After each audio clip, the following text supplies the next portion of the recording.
আসসালামু আলাইকুম ওয়া রাহমাতুল্লাহি ওয়া বারাকাতুহু। আলহামদুলিল্লাহি রাব্বিল আলামিন ওয়াল আকিবাতুল লিল মুত্তাকিন ওয়াসসালাতু ওয়াসসালামু আলা আশরাফিল আমবিয়াই ওয়াল মুরসালিন নবিয়িনা মুহাম্মদ ওয়া আলা আলিহি ওয়া সাহবিহি ওয়া মান তাবিআহুম বিইহসানিন ইলা ইয়াউমিদ্দিন, আম্মা বা'দ।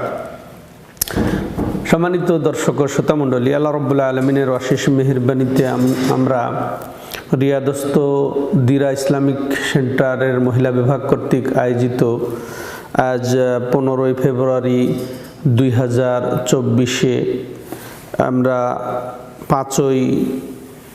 পাঁচই শাবান 1445 হিজরিতে শুরু করতে যাচ্ছি সেই সুপ্রসিদ্ধ কিতাবুত তাওহীদের চতুর্থ অধ্যায়। তো লেখক রাহিমাহুল্লাহ তার সেই নিয়ম অনুযায়ী তিনি বলছেন বাবুল খাউফে মিনাশ শিরক, শিরক থেকে ভয় বা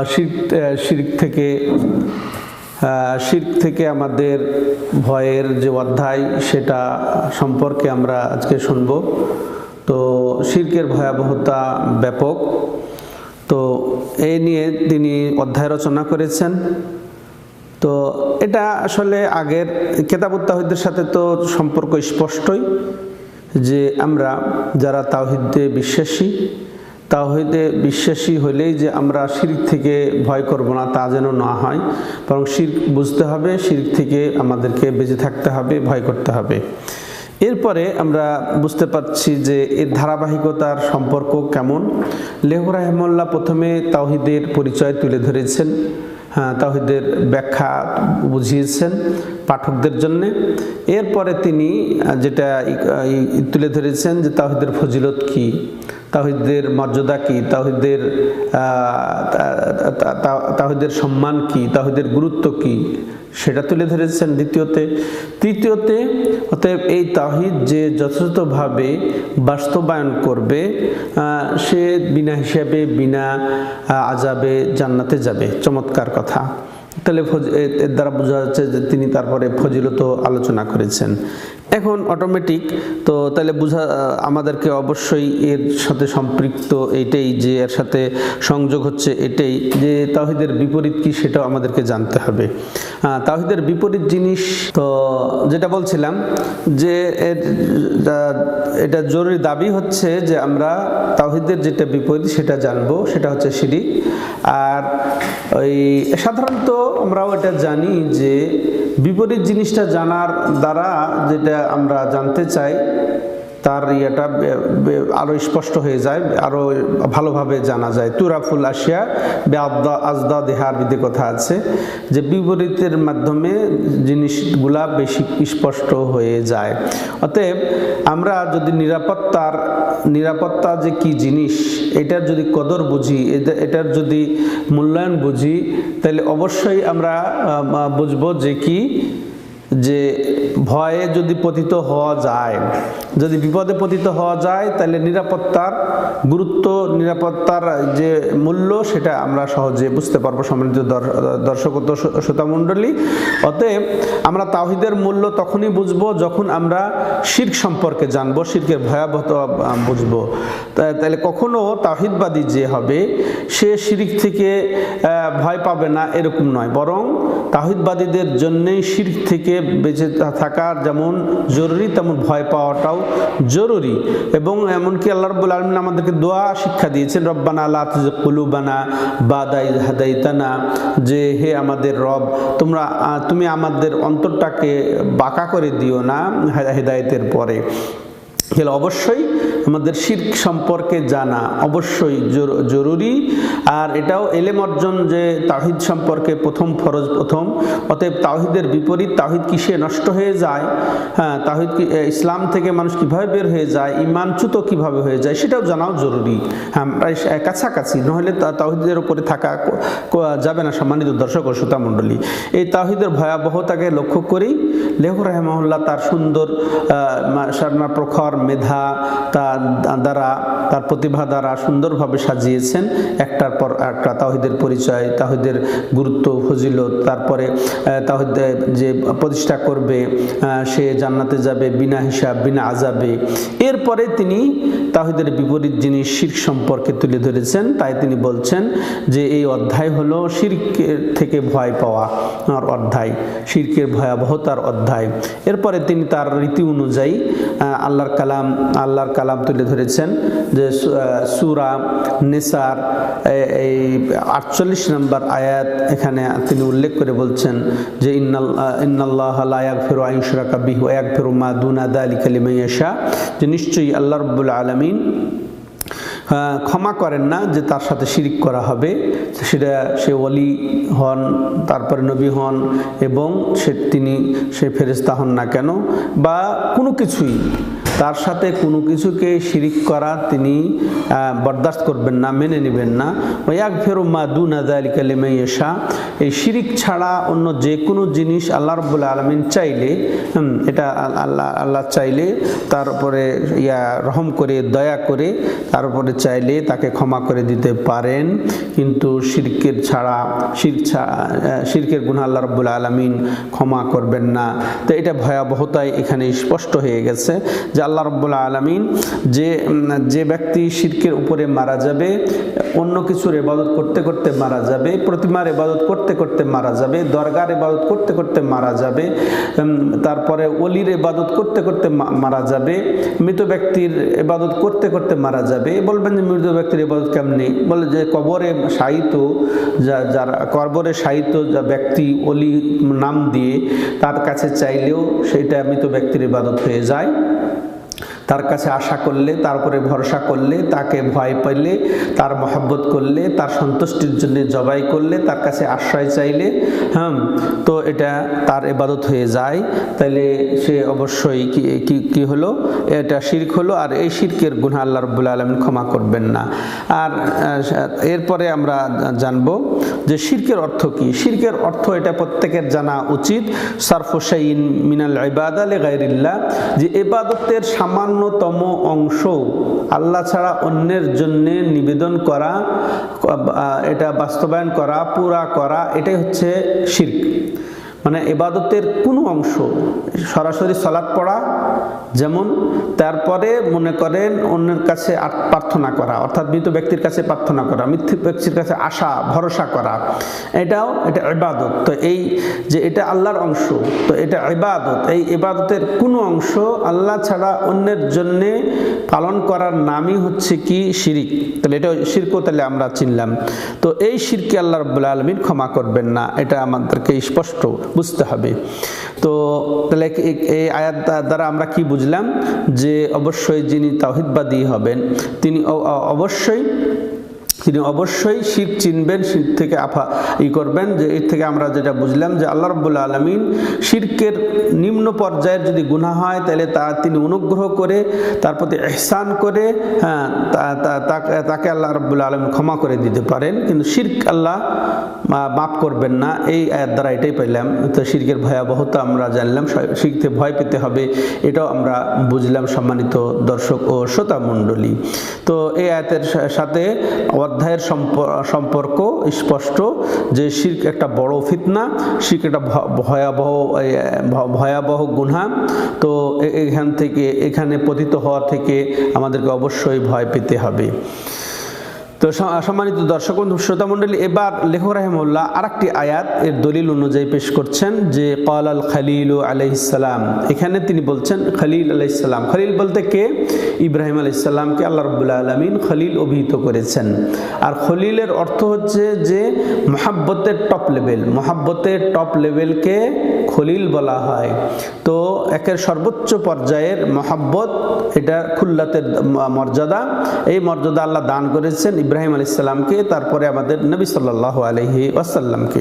তো এই ইব্রাহিম খলিল আলাইহিস সালাম ইনি আল্লাহর কাছে প্রার্থনা করছেন ওয়াজনুবনি ওয়া বানিয়া না'বুদাল আসনাম, যে সূরা ইব্রাহিমের 35 নম্বর আয়াত। এখানে তিনি বলছেন, তা সেটাই আল্লাহ বর্ণনা দিয়ে বলছেন যে খলিল বলেছেন অর্থাৎ ইব্রাহিম বলেছেন হে আল্লাহ, তুমি আমাকে এবং আমার সন্তানদেরকে বাঁচাও যে আমরা যেন মূর্তি পূজা না করি। তো কত এখানে ইব্রাহিম খলিল, হ্যাঁ, তিনি কত বড় মর্যাদা। আর আমরা এমন অধম, আমরা মুসলিম ঘরের জন্মেই মনে করি যে আমি তো মুসলিম, আমি তো মমিন, অতএব আমার ভয় কিসের, শিরকের না। নবী হয়ে তিনি ভয় পাচ্ছেন, হ্যাঁ, এবং তিনি দোয়া করছেন, হে আমার রব, তুমি আমাকে এবং আমার সন্তানদেরকে এই প্রতিমা পূজার থেকে রক্ষা করো, আমরা যেন প্রতিমা পূজা লেগে না যাই। তারপরে তিনি আশঙ্কা করছেন নিজের ওপরে, নিজের সন্তানদের ওপরে। অতএব আমরা কারা যারা আমরা এক নির্ভয়? অথচ দেখেন আমরা ময়দানে তাওহীদি জনতা, কিন্তু আসলে কই তাওহীদি জনতা, কোথায় তাওহীদ? আমরা তাওহীদে ভয় পাই, তাওহীদ বুঝি না, তাওহীদ বুঝি না। আমাদের বলেন সাধারণ সিলেবাস তো দূরের কথা, ওটা বাদ দেন, কিন্তু আমাদের মাদ্রাসা লাইনের সিলেবাসে তাওহীদ পড়ানো হয়, এটা খুবই দুরবস্থা। তাওহীদ পড়ানো হয় না। মনে করছি যে আমি মুসলিম, অতএব তাওহীদ পড়বো কেন? কালকে এক ভাইকে জিজ্ঞাসা করলাম যে আপনি আকীদার কি কি বই পড়েছেন, বলতে পারে না। শেষে বললো আকায়েদের কিতাব পড়েছি। আকায়েদের কি কিতাব পড়েছি? তো পড়েছি কি সেটা সেই ভালো জানে। তো আসলে যে কিতাবুত তাওহীদ ইমাম আবু জাফর আত-তাহাউয়ি রাহিমাহুল্লাহ যে তিনি বর্ণনা দিয়েছেন আহলে সুন্নাত ওয়াল জামাতের আকীদা, সেই বইটা পড়ার আমাদের সৌভাগ্য হয় না। বদনসিব এই সমাজের, এই হানাফি সমাজের, যারা ইমাম আবু হানিফা রাহমাতুল্লাহর আকীদা পর্যন্ত পড়ার প্রয়োজনীয়তা মনে করে না, এবং তাদের কোনো সিলেবাসে ইমাম আবু হানিফা রাহমাতুল্লাহ আলাইহির আকীদা পড়ানো হয় না। এটা খুব দুর্ভাগ্যজনক।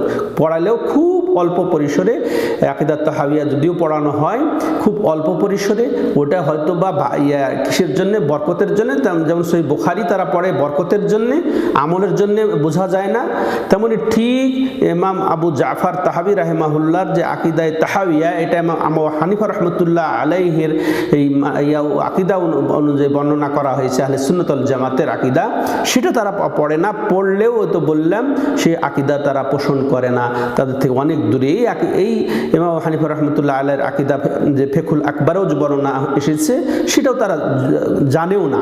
এই বইটার নামও অনেক মাওলানারা জানে না। যারা জানে তো শুধু ওই যে নামকে অস্তে জানে, শুনেছে, এতটুকুই। কিন্তু তার মধ্যে যে আছে যে আল্লাহকে যে সব জায়গায় বিরাজমান বিশ্বাস করবে, সে কাফের। ইমাম আবু হানিফা রাহমাতুল্লাহ আলাইহির ফতোয়া, এটা তারা যদি জানতো তাহলে কখনোই তারা এই আকীদা পোষণ করতো না যে আল্লাহ স্বয়ং সব জায়গায় বিরাজমান। অথচ তারা সব জায়গায় বিরাজমান এটা বিশ্বাস করে, আলেম ওলামারা পর্যন্ত বিশ্বাস করে। এবং তারা এই যে হাতকে আল্লাহ বলছেন যে ইবলিস মা মানাকা আন তাসজুদা লিমা খালাকতু বিয়াদাইয়া, ওহে ইবলিস, আমি যাকে আমার দুই হাত দিয়ে সৃষ্টি করেছি তাকে কিসে তোকে সিজদা করতে নিষেধ করলো? দুই হাত এখানে, এবং নিজের দুই হাত। তো এখানে দুই হাত সাব্যস্ত করতে হবে। এবং হানিফা রাহমাতুল্লাহর আকীদা হচ্ছে, তিনি বলছেন লা নাকুলু ইয়াদুহু কুদরাতুহু, আমরা বলবো না যে আল্লাহর হাত বলতে আল্লাহর কুদরাত, এটা বলবো না। এটা ইমাম হানিফা রাহমাতুল্লাহ স্পষ্ট করছেন তার আকীদাকে, তার মানহাজকে।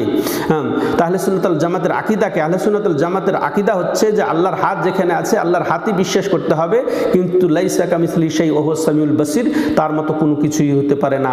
অথচ তিনি সর্বশ্রোতা, সর্বদ্রষ্টা, তিনি শুনেন, আমরা শুনি, তিনি দেখেন, আমরাও দেখি।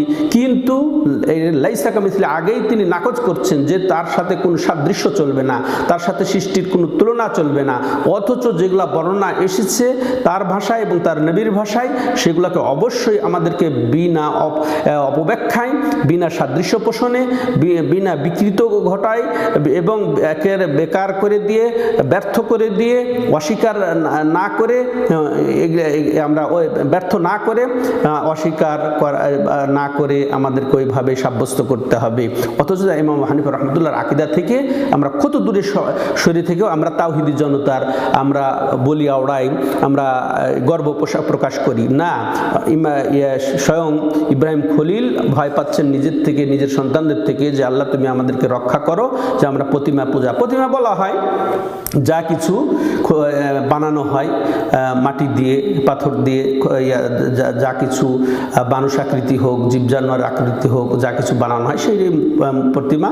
এই প্রতিমা করা থেকে তো এই আসনাম, আরও অন্য বর্ণনায় পাবেন আসনাম, সানাম এখানে আছে, তেমসাল আছে, সেগুলো তারপরে আসনাম, এই মাজার, দরগা, এগুলোকেও আসনাম হয়ে যেতে পারে। তার তাগুত তো বটেই, যার ইবাদত করা হয় সেটাই হচ্ছে তাগুত।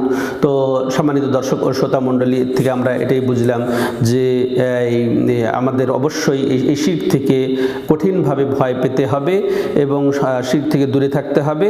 যেমন ইব্রাহিম আলাইহিস সালাম নিজের ওপরে, নিজের সন্তানদের ওপরে ভয় পেয়েছেন। এই দুই আয়াতে আমরা এটাই পেলাম যে এই কোরআন থেকে তিনি দলিল উপস্থাপন করেছেন। এবার লেখক রাহিমাহুল্লাহ তার নীতি অনুযায়ী হাদিস থেকে তিনি দলিল পেশ করছেন শিরকের ভয়াবহতা সম্পর্কে। যেমন রাসূলুল্লাহ সাল্লাল্লাহু আলাইহি সাল্লাম বলেছেন যে আখওয়াফু মা আখাফু আলাইকুম আশ-শিরকুল আসগার ফাসুইলা আনহু ফাকাল আর-রিয়া, যে দেখো আমি তোমাদের চেয়ে সবচেয়ে বেশি কঠিনভাবে যে জিনিসের ভয় পাই, দারিদ্রতা, অন্য কিছুর ভয় পাই না, বরং কিসের ভয় পাই, যে তোমাদের উপরে আমি কঠিন যেটা ভয় পাই সেটা হচ্ছে কি আশ-শিরকুল আসগার, ছোট শিরকের ভয়।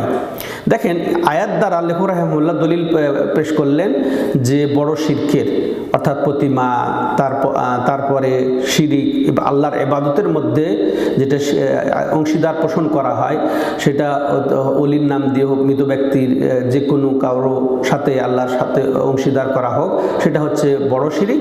কিন্তু হাদিস দিয়ে তিনি যেটা প্রমাণ উপস্থাপন করলেন সেটা ছোট শিরিক।